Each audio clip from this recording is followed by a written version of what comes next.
Alright guys, it's a Wednesday evening. I'm going back for my evening class.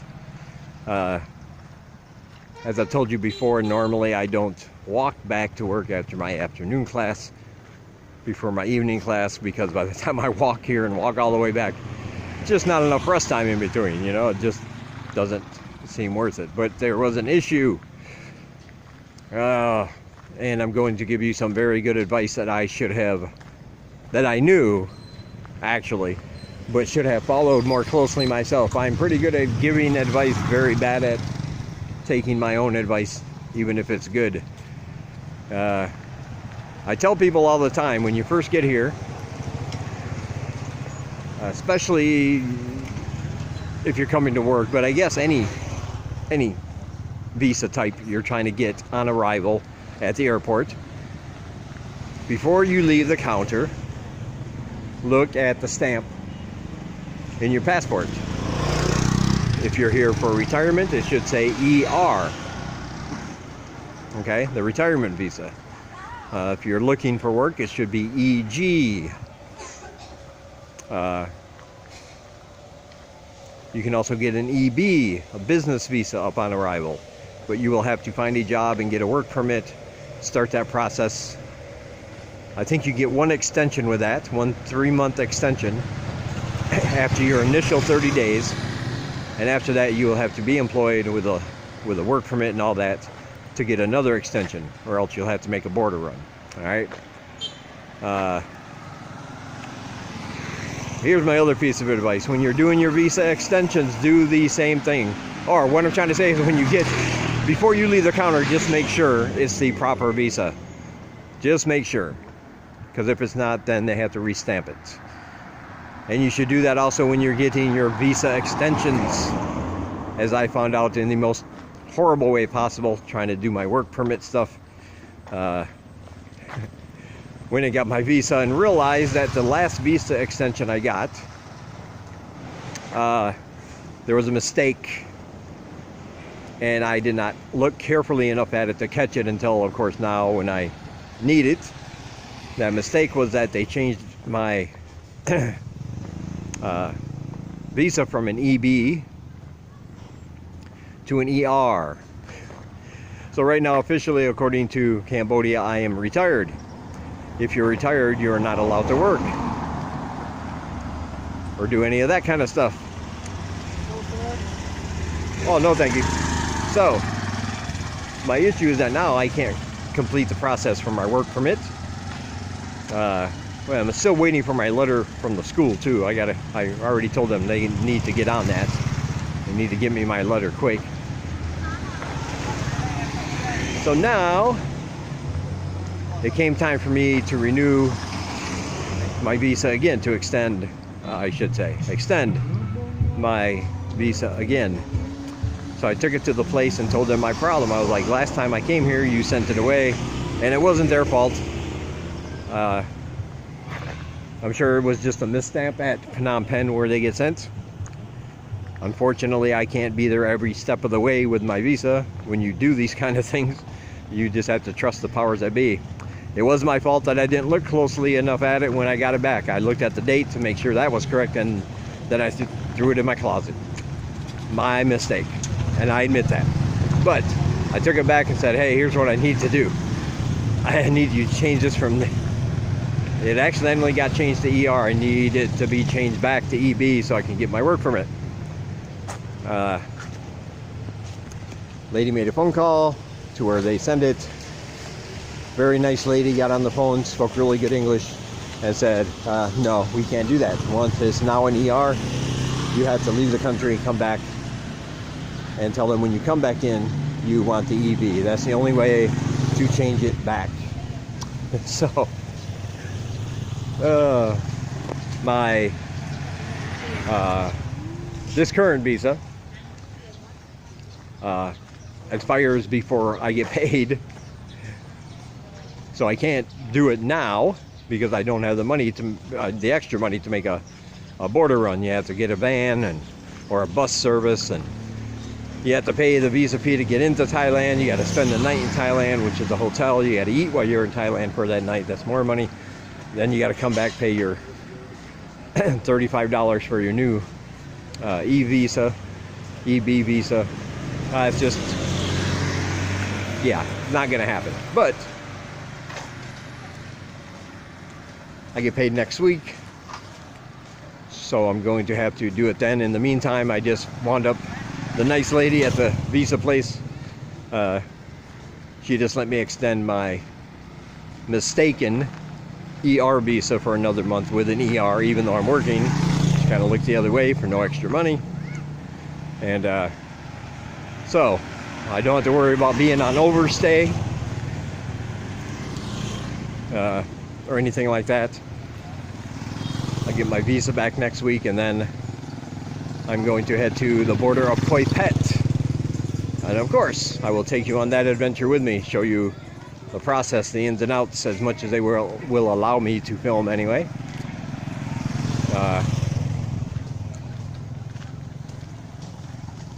So that's my visa problem. But on the other hand, I get to go to Thailand overnight. Now, I read online somewhere that you do not actually have to spend the night in Thailand if you're only on a single entry visa, which mine is. Single entry would be 1 month or 3 months. Multiple entries are 6 months and a year. And for those, you can't leave and come back until your visa actually expires. So you have to wait until the day it expires to leave, come back the next day. So I'm waiting to hear some information. I've asked around a couple groups online. So I'll let you know or not. So the thing, it might just be a one-day thing, like 3 hours to get to Poi Phet.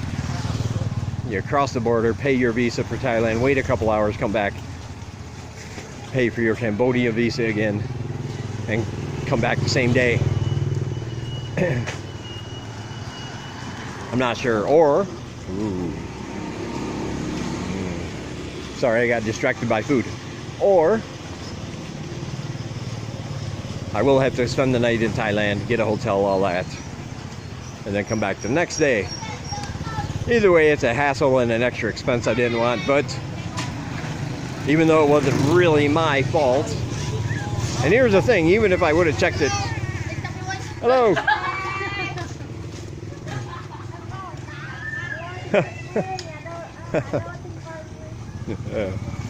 Anyway,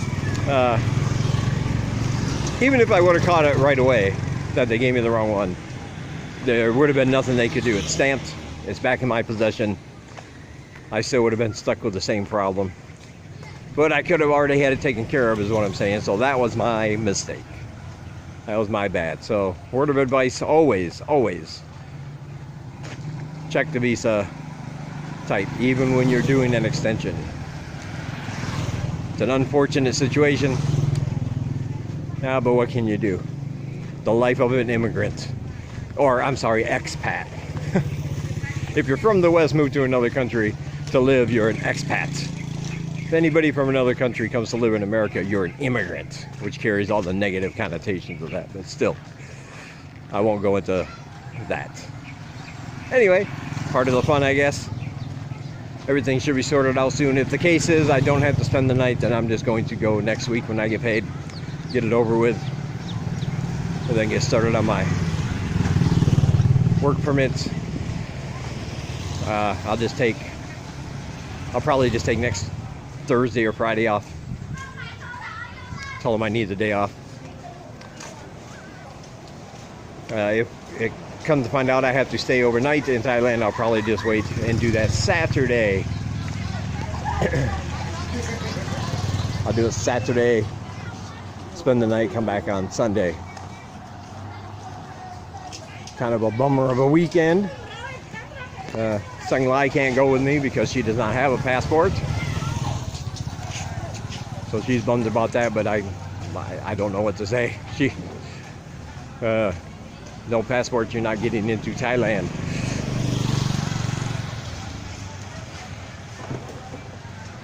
So that's how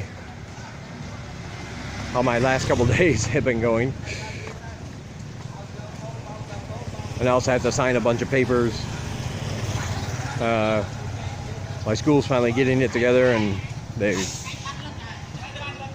finally going to sign a contract. At least that's what I think my administrator said. She said something, and then contract. Showed me a piece of paper, but it was written in Khmer. And I was like, I'm not signing anything that's written just in Khmer. I have no idea what I'm reading. I'm not going to fall for that. Last time I signed something I didn't understand, I wound up married.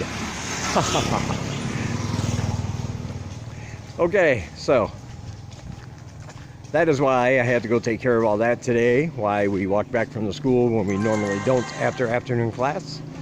And as I said, we're on our way back now. Gonna stop and get something to eat. Unfortunately, and this is more sad news, just to give you an idea of the last couple of days I've had. The sad news is my favorite noodle place on the corner has been closed for the last 2 days. I don't know why. I don't know why. There's not a holiday. There's no signs up saying why. It's just gates closed all around it. Very disappointing. I had some pretty good noodles last night though. Little place on the corner, but on the opposite corner, kitty corner. One of the little stands in that little, almost like a strip mall area right next door to my school that you see in videos with all the barber shops and all the other stuff. Little stand on the corner she has, some tables outside, and they were good noodles. They were spicy too, which I really liked. You don't get a lot of spicy food here. They were really good, but in the end, it wasn't as satisfying as that big, delicious bowl of noodles. A little bit less portion size and quarter more, $1.50. Now I'm not really complaining about paying a quarter more. They were good, filled me up, but it just wasn't the same. I'm sure you all can relate to that. When you really, really want something and you have to settle for a substitution of that thing, it's just not the same. Anyway, my lease for my apartment is up in January. So been talking to a gentleman. Almost every time he sees me, he's right down there, right around the corner. So right now we're a little bit more than halfway to work. So living here in this neighborhood would actually be pretty cool. Really close to work, about half the distance, maybe a little less actually, or a little more than half the distance. So not as far to walk. It's not as touristy as my area. The only expats I see are coming out of hotels, guest houses sometimes, and they've all got backpacks going somewhere. Never see them walking around interacting or anything like that. So I do like that local vibe, and they do have a lot of restaurants. So just like my street 20, you can find things to eat, all kinds of mom and pop stores. You can even find fresh produce. People will sell you like mini markets in front of their homes. They just have these things they grow, and they set up a table, have all their different offerings. So yeah, I dig it. Not a lot of bars or anything, but trust me, all these places sell lots of cold cans of beer for 50 cents each, so still good there. But every time I see this guy, he's always got new apartments. He has a big piece of land in the back of his place. He's the one I told you about a while ago, an apartment I was thinking about renting for $100 a month. The only thing is it didn't have a kitchen or a fridge. The lady said, the owner's wife said, that Senglai could come down there and use the fridge. She could use her kitchen. But me, I think you just gotta have your own, you know? I'd hate to think at midnight, after a few beers, I get hungry and have to bother somebody while they're trying to sleep so she can go down and cook ramen noodles or something, you know? I don't want to do that.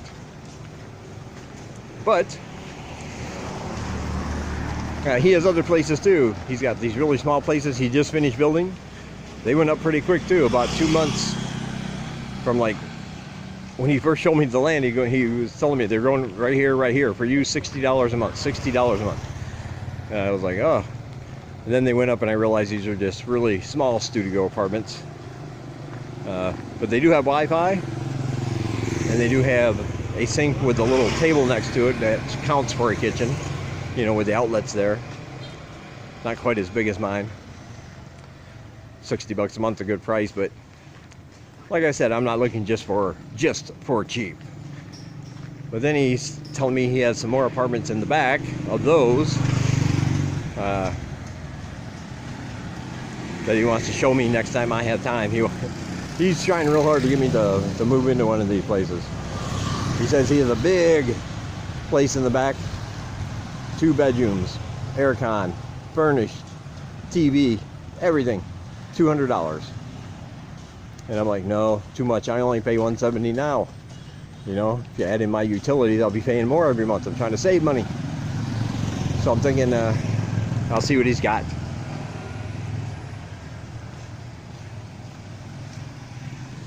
And it's not that I don't like my apartment. Nothing happened there that makes me think, oh, I can't wait to get out. But every once in a while, you need a change. And if I can find something around here, it's close to school. It's a little cheaper, which is always nice. And like I said, the neighborhood is great. So it ticks off all the boxes on my list in my head. Yeah, coming up on a busy road, especially this time of the day. It's a little past 5 o'clock. People are getting out of work, getting out of school. I think we missed the most of it because it takes, you know, about 20 minutes to walk here or something, but still pretty busy.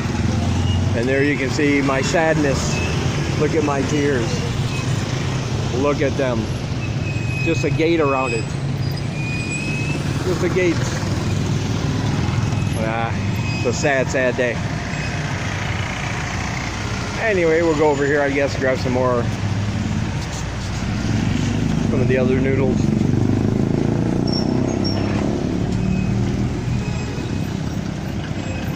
I just wanted to tell you guys that little story about my visa, give you the advice, let you know I'm not blaming anybody. I realize it's my fault for not checking earlier, but just a little hitch in the giddy up, as nobody ever says anymore, but thought I'd throw that in there. All right, and there's Thing Lai.